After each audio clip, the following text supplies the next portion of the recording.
ஆண்டவரும் உலக ரட்சகர் மீட்பெருமா இருக்கிற இயேசு கிறிஸ்துவின் அற்புத நாமத்தினால் யாவருக்கும் காலை வாழ்த்துக்களை தெரிவித்துக் கொள்கிறோம். We welcome everyone in the early morning in the name of the Lord Jesus Christ. இந்த வருடத்திலே 8 மாதங்களும் கண்மணி போல் கர்த்தர் நம்மை காத்து வந்திருக்கிறார். The Lord has been taking care of us so well for the 8 months. இந்த 9வது மாதத்திலே முதல் நாளிலே தேவனுடைய வார்த்தை கேட்கும்படி நாம் யாவரும் ஒன்று கூடி இருக்கிறோம்.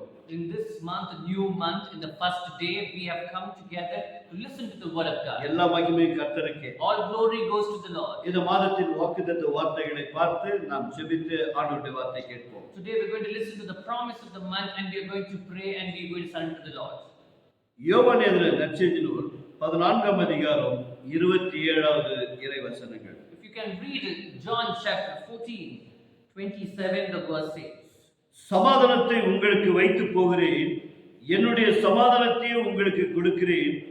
உலகம் கொடுக்கிற பிரகாரம் நான் உங்களுக்கு கொடுக்கிறதில்லை. உங்கள் இதயம் கலங்காமலும் பயப்படாமலும் இருப்பதாக. The word says like this: Peace I live with you, my peace I give it to you.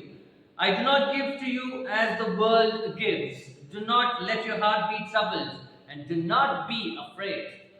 இங்கே ஆண்டவராகிய இயேசு கிறிஸ்து நமக்கு இந்த உலகத்திலே வாழும்பொழுது கொடுக்கப்பட்ட வாக்குத்தத்தம். The Jesus Christ, when he lived in this earth, he spoke these words and today he is giving it to us. இந்த வாக்குத்தத்தம் நம்முடைய வாழ்க்கையில் நிறைவேறும்படிக்கு this promise of the word has to fulfill in our hearts. கண்களை மூடி சிரம் தாழ்த்தி ஜெபிப்போம். Let's close our eyes and bow down. கிருபை உள்ள நல்ல ஆண்டவரே, gracious heavenly இந்த Father, காலை வேளைக்காக உமக்கு நன்றி செலுத்துகிறோம். thank you for this early morning. தகப்பனே, தேவனாகிய கர்த்தர் நீர் நல்லவர். 8 மாதங்களை கண்மணி போல் காத்து வந்தீர். The Lord, you are so good. You have been taking care of us so well in this 8 months. இந்த 9வது மாதத்திலே கால் எடுத்து வைக்க கர்த்தர் உதவி செய்திருக்கிறேன். நன்றி செலுத்துகிறோம். Thank you for making us to step into the 9th month, Lord. Online மூலமாக பார்க்கிற ஒவ்வொரு தேவ பிள்ளைகளை கர்த்தர் ஆசீர்வதிப்பீராக. People who are watching this program in online, let they be blessed, Lord. இன்றைக்கு இந்த வாக்குத்தத்த வார்த்தைப்படி தெய்வீக சமாதானம் உண்டாவதாக. As per the promise of the word, let them experience the peace in their family. தேவ ஆவியானவரை மறைத்து நீங்க வெளிப்படுங்க. Let the Holy Spirit cover us and you be revealed. இயேசுவின் நாமத்தினால் பிதாவே. And we pray in the name of Lord Jesus Christ. Amen. Amen. நண்பார்ந்த சகோதர சகோதரிகளே, my beloved brothers and sisters, மீண்டுமாய் நாங்கள் காலை வாழ்த்துக்களை தெரிவித்துக் கொள்கிறோம். again we wish you this early morning. வேதம் என்ன சொல்கிறது? What does the word say? ஆண்டவராகிய இயேசு கிறிஸ்து இந்த பூமியில வாழ்ந்த நாட்களிலே, when the Lord Jesus Christ was living on this earth, தன் ஜனங்களை பார்த்து சொன்ன வாக்குத்தத்த வார்த்தை தான் இந்த வார்த்தை. he saw the people and he spoke these promised words to them. சமாதானத்தை உங்களுக்கு வைத்து போகிறேன். I keep my peace to you. என்னுடைய சமாதானத்தை உங்களுக்கு கொடுக்கிறேன். I give my peace unto you. இந்த உலகம் கொடுக்கிற பிரகாரம் நான் கொடுப்பதில்லை. I do not give it to you as the world gives. அப்ப இந்த உலகத்திலே ஒரு சமாதானம் என்று ஒரு வார்த்தை இருக்கிறது. In this world you can see the peace has been described a different way. தெய்வீக சமாதானம் என்று ஒன்று இருக்கிறது. There is spiritual peace also there in this earth. இந்த சமாதானத்துடைய வார்த்தையை நாம் புரிந்து கொள்ள வேண்டும். We need to know what is this peace talks about. இன்றைக்கும் உலகத்தில் மனிதர்கள் today also the people in this earth சமாதானத்தை தேடிதான் பல பயணங்கள் கடந்து போவதை பார்க்கலாம். we could see that the people want to have a peace, they travel across. புனித யாத்திரைகள் போவதை பார்க்கலாம். we see the people have been traveling to the pilgrimage. பரிசுத்த ஆலயம் என்று தேடிக்கொண்டு போகிறதை பார்க்கலாம். we could see the holy temple, they are going to that place. அப்படி போகிறவர்களை இங்கு அழைத்து கேட்பீர்கள் சொன்னால், when you see those people going, if you call them and ask them, என் வாழ்க்கையிலே சந்தோஷம் இல்லை, they will tell we do not have peace, என் வாழ்க்கையிலே சமாதானம் இல்லை, there is no happiness, நான் பல தோல்விகளை சந்தித்திருக்கிறேன், I have experienced many failures, அதனால் இறைவனை தேடி நான் போகிறேன், that is the reason I am seeking and finding God. அப்பொழுதாவது எனக்கு சமாதானம் கிடைக்குமா என்று சொல்லி மனிதன் இன்றைக்கு முயற்சி எடுத்துக் கொண்டிருக்கிறார்கள். maybe will I find the Lord, that is the reason I am going to these places. அது நல்லதுதான், that is very good, தவறல்ல. that is not wrong. தேவனை தேடுவது தவறல்ல, seeking the Lord is very good. சமாதானத்தை தேடுவது தவறல்ல. seeking this happiness, that is also very good. ஆனா அந்த உண்மையான சமாதானத்தை யார் கொடுப்பது? the truly peace who gives. இந்த உண்மையான சமாதானத்தை கொடுக்கிறவர், the true peace who gives. நாம் காண்கிற இந்த உலகத்தை படைத்தவர், the God who created the heaven and the earth. இங்கே இந்த உலகத்திலே மனிதர் என்று சொல்லிக் கொள்ளுகிற நாம் யாவரையும் படைத்தவர் அவர்தான். he is the one who created the human beings too. அந்த ஆண்டவராகிய இயேசு கிறிஸ்து தான் பூமியில வாழ்ந்த நாட்களிலே சொன்னார், that is the same God, Jesus Christ, who spoke in this earth, உங்களுக்கு என்னுடைய சமாதானத்தை கொடுக்கிறேன் என்று சொல்லி. the Lord says, I will give my peace unto you. ஏன் இப்படி இந்த வார்த்தை சொல்ல வேண்டும்? Why did he tell this word to them? முதல் குடும்பத்தை இந்த உலகத்திலே கடவுள் உண்டாக்கும் பொழுது God created the first family. கடவுளுக்கும் மனிதனுக்கும் நல்ல ஒரு உறவு இருந்தது. Maybe they were having a good relationship with God and the man. ஆதி குடும்பம் ஆதாம் ஏவாளும் தேவனும் ஒன்றாய் இணைந்து அவர்கள் உறவாடி கொண்டிருந்தார்கள். Adam and his family and the God was being connected and they were having a good relationship. தேவனோடு கூட அந்த நல்ல உறவு இருந்ததனால They had a good relationship with the Lord. அவர்களுக்குள்ள ஒரு தெய்வீக சமாதானம் இருந்தது. They had a godly peace within themselves. இந்த சமாதானத்தை கெடுக்க வேண்டும் என்று சொல்லிதான் This peace has to be destroyed. விழுந்து போன பிசாசானவன் The fallen angel, தேவனுக்கும் மனிதனுக்கும் ஒரு பிளவை கொண்டு வந்து விட்டார். he separated man and God. தேவனுக்கு விரோதமாக மனிதனை பாவம் செய்ய வைத்து He made man to go against God. மனிதன் மகிமை இழந்து போனான். The man lost his image. சமாதானத்தை இழந்து போனான். He lost his peace. சந்தோஷத்தை இழந்து போனான். He lost his happiness. நிம்மதி இழந்து போனான். He removed all the problems. தேவன் கொடுக்கப்பட்ட அந்த மகிமையான காரியங்களை எல்லாவற்றையும் இழந்து போனான். He lost all his glorious things which God had given to him. அதனால்தான் இன்றைக்கு ஜனங்கள் வந்து சமாதானம் என்று சொல்லி அவர்கள் பயணமாய் கடந்து போவதை பார்க்கலாம். That is the reason the people have been traveling to different places to seek the God to the holy places. இந்த சமாதானத்தை தேடிதான் பல தவறான பழக்க வழக்கங்களுக்கு அடிமைப்பட்டு போகிறார்கள். Because of this getting this earthly peace, the people are going into the evil activities. சமாதானம் என்ற பெயரிலே பல தீமையான பழக்க வழக்கங்களை கற்றுக்கொள்கிறார்கள். They think that the peace in this earth, they go and fall into the evil thoughts and பல தீமையான பழக்க வழக்கங்கள். many evil activities. அது சொல்ல முடியாத பாவ பழக்க வழக்கங்கள். You cannot tell that it just goes to that evil. என்ன நினைக்கிறார்கள்? What they think. இந்த பாவ பழக்க வழக்கங்களை நாம் செய்யும் பொழுது When we do these evil things, கொஞ்சம் நிம்மதியாக உறங்கலாம், we may sleep well, கொஞ்சம் சமாதானமா இருக்கலாம் we may have a peaceful life. என்று தவறு மேல் தவறு நடக்கிறதை தவிர They will be doing more evil and evil. அந்த மெய் சமாதானம் அவர்களுக்கு கிடைப்பதில்லை. True peace they will not receive them. அதனால்தான் வேதம் சொல்லுகிறது, That is the reason the word of God says. ஆண்டவராகிய இயேசு கிறிஸ்து தன் திருவாய் மலர்ந்து சொன்னார், Jesus Christ spoke in his word, நான் உங்களுக்கு சமாதானத்தை வைத்து போகிறேன், I keep and give my peace to you. என்னுடைய சமாதானத்தை உங்களுக்கு கொடுக்கிறேன். I give my peace unto you. இந்த உலகம் கொடுக்கிற பிரகாரம் நான் கொடுக்கிறதில்லை. Not the world as it gives to you. அதனால் நான் உங்களுக்கு சொல்லுகிறேன், That is the reason I am telling it to you. உங்கள் இதயம் கலங்காதிருப்பதாக, Let your heart not be troubled. பயப்படாமலும் இருப்பீர்களாக. Do not be afraid. எப்பொழுது மனிதன் சமாதானத்தை இழந்து போகிறானோ When he loses the peace, அன்றைக்கு அவருடைய உள்ளத்தில் பல விதமான வேதனைகளும் கலக்கங்களும் இருக்கிறது. when he loses the peace, the people of human being have come into a lot of problems and confusions. பாருங்க, முதல் குடும்பத்திலே ஒருவருக்கு ஒருவர் சமாதானம் இல்லை என்று சொன்னால் In the family, the God who created first, there is no peace in the family. அங்கு கலக்கங்களும் வேதனைகளும் கண்ணீர்களும் இருக்கும். There will be a lot of problems, depressions and confusions there. முதல் ஆரம்பமாகிறதே வீட்டிலே தான். The first problem was created in the family only. கணவன் மனைவிக்குள்ள கருத்து வேறுபாடுகளை பிசாசு கொண்டு வந்து விடுகிறான். There will be a lot of separation that Satan will give between husband and the wife. அதனால எவ்வளவு பணங்கள் பொருளாதாரங்கள் எல்லா வசதி இருந்தாலும் குடும்பத்திலே சமாதானம் இருப்பதில்லை.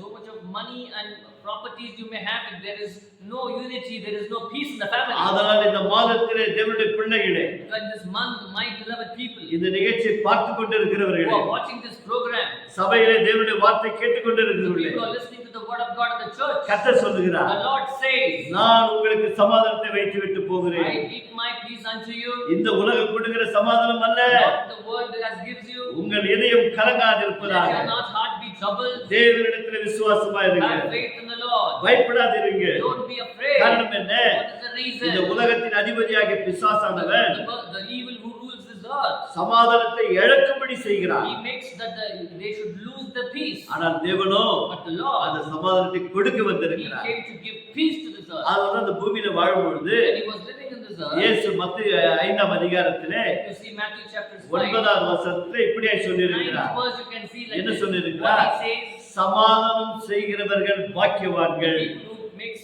peace, they are the righteous people. அவர்கள் கடவுளுடைய பிள்ளைகள் என்று சொல்லி They இருக்கிறார். are the blessed and the God's people. இன்றைக்கு எத்தனை குடும்பங்களிலே, In so many families, எத்தனை சமுதாயத்திலே, many societies, வேலை செய்கிற இடத்திலே, people are working ஒரு places, மாநிலத்திற்கு இன்னொரு மாநிலம், different country and nation, ஒரு தேசத்திற்கு இன்னொரு தேசம். different country to country. யோசித்து பாருங்க, Just think about it. சமாதானத்தை செய்கிறவர்கள் யாராவது இருக்கிறார்களா? Is there anybody who makes peace in these places? ஒரு சில இடத்துல தான் பேச்சுவார்த்தை பேசி சமாதானத்தை கொண்டு வருவார்கள். They may talk and give them that particular area their peace. இன்றைக்கு எங்கு பார்த்தாலும் Wherever you see now, யுத்தங்கள். there is a war. யுத்தத்திலே ஒரு நாள் சமாதானமாக முடியாது. In the war, one day also they cannot become peace. இன்னும் மனுஷனுக்கு கலக்கங்கள் வரத்தான் செய்யும். There's a lot of confusion. இன்னும் பயங்கள் ஆரம்பிக்கும். There's a lot of fear in மனிதன் கண்டுபிடித்து வைத்திருக்கிற அத்தனை குண்டுகளும், அத்தனை ராணுவத்தில் இருக்கிற அத்தனை துப்பாக்கிகளும் மனிதனை கொல்வதற்காக தான் பயன்படுத்தப்படுகிறது. Human being has been found so many nuclear weapons and the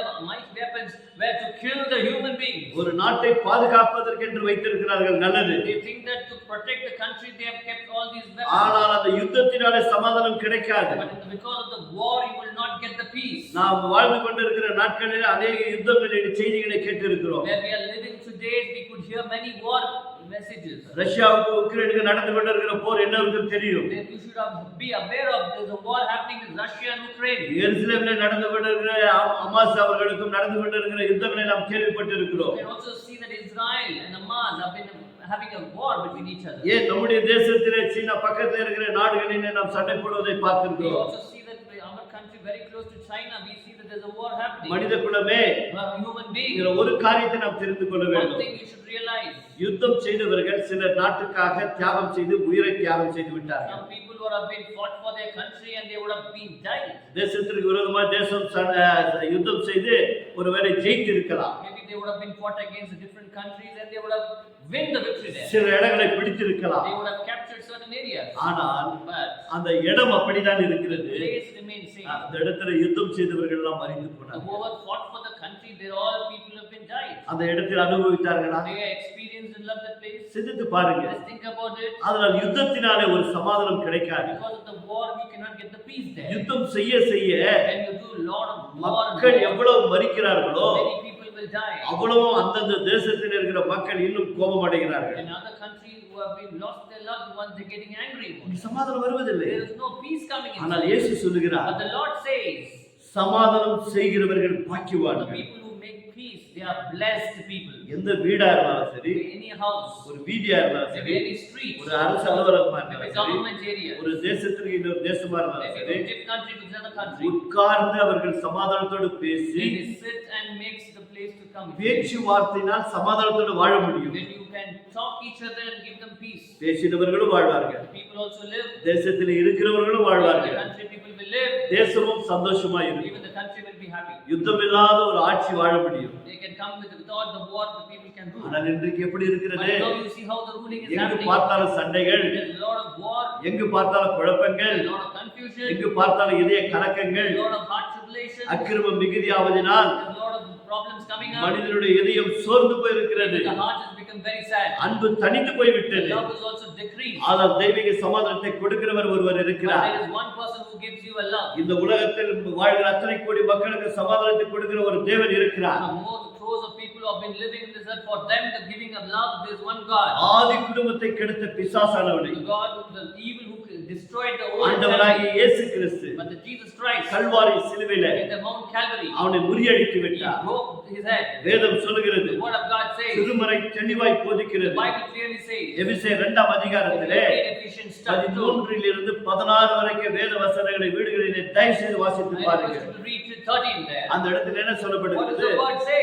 மனிதனுக்கும் தேவனுக்கும் ஒரு பிளவு இருந்தது, There was a big gap between man and the God. ஒரு பிரிவினை இருந்தது. There was separation. அந்த பிரிவினை எப்படி மீண்டுமாய் சமாதானம் செய்தார்? How those separation came into unity Kalvari சிலுவையிலே because of the Calvary cross. நமக்காக, For us, மனித குல வாழ்வுக்காக, for the human being's life. மனிதன் தேவனோடு இணைந்து வாழ முடியாத சூழ்நிலைகள் இருந்தது. Because the man and the God should come into unity. ஆனால் இயேசு கிறிஸ்துவோ But the Jesus Christ, கடவுளாய் இருந்தவர் he was a God. மனிதனாய் வந்து He came as a Lord. மனிதனுக்கும் And the human being, தேவனுக்கும் the God. ஒரு உறவை உண்டாக்கினார். He made a relationship. அது எப்படி நடந்தது? It happened. கல்வாரி சிலுவையிலே This happened through the என்னுடைய Calvary cross. சமாதானத்திற்காக, Because of your peace, என்னுடைய சமாதானத்திற்காக, for my peace. இந்த உலகத்திலே வாழ்கிற அத்தனை கோடி மக்கள் சமாதானமாய் வாழ்வதற்காக Crores of people should live in the peace. விலையேற பெற்ற தன்னுடைய ரத்தத்தை இந்த பூமியிலே சிந்தி He gave his beloved blood to this earth. பிசாசை மேற்கொண்டு He overcome the Satan. அந்த தெய்வீக சமாதானத்தை நமக்கு The கொடுத்திருக்கிறார். godly love, peace He gave it to us. அதனால்தான் உங்கள் இதயம் கலங்காமலும் That is the reason your heart should not be troubled. பயப்படாமல் இருங்கள் என்று You should சொன்னார். not be afraid. இயேசு கிறிஸ்து கல்வாரி சிலுவையிலே அடித்து சாகடித்து விட்டார்கள். Jesus Christ was then killed in the Mount Calvary and he was killed. அவரை கொண்டு போய் கல்லறையில் அடைத்து They விட்டார்கள். put him into the coffin there. அவருக்கு பணிவிடை செய்த சீடர்கள் The people who have been serving him, disciples, தலைவனாகிய இயேசு கிறிஸ்துவை அடித்து சிலுவையிலே அடித்து சாகடித்து விட்டார்கள். the man who was leader, he was being killed and crucified there. அவருக்கு பணிவிடைக்காரராகிய நம்ம என்ன செய்வார்கள்? The disciples thought, even Christ was killed, what will happen to என்று us? சொல்லி பயந்து போய் வீட்டுக்குள்ளே கதவை பூட்டி உள்ளே They இருந்தார்கள். locked their doors and they were sitting inside. காரணம் என்ன? What was the reason?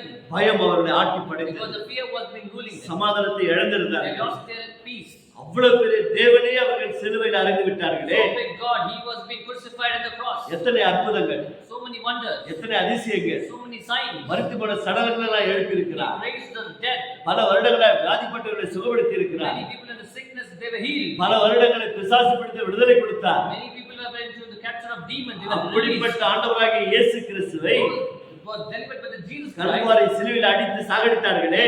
He also was killed in the நம்முடைய Calvary நிலைமை cross. என்ன? What will happen to அவர்கள் us? யோசித்தார்கள், They thought about it. கலங்கினார்கள், They were troubled. பயந்தார்கள், They were in fear. வீட்டை பூட்டிக் கொண்டு உள்ளே இருந்தார்கள். They locked the door and they were sitting inside. நடந்தது என்ன?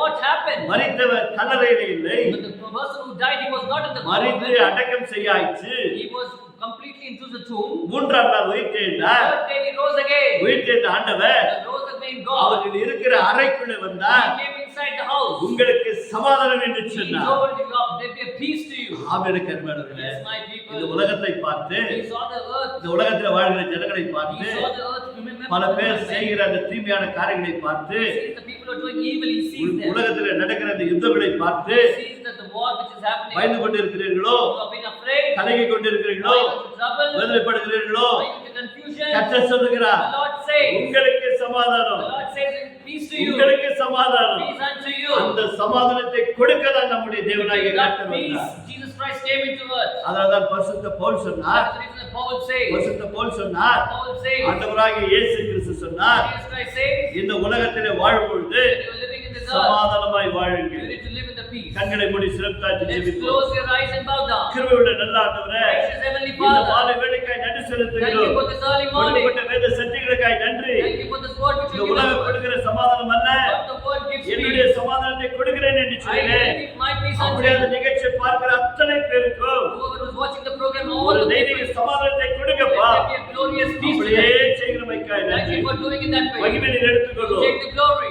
ஆசீர்வாதத்தால் நிரப்பும். You send them the blessing. இயேசுவின் நாமத்தினால் பிதாவே. We pray in the name of Lord Jesus Amen. Christ. Amen. God bless you. God bless you. கர்த்தர் உங்களை The ஆசீர்வதிப்பார். Lord will bless you. மீண்டும் சந்திக்கும் வரை கர்த்தர் நம்மோடு இருப்பார். Again we see, God will bless you.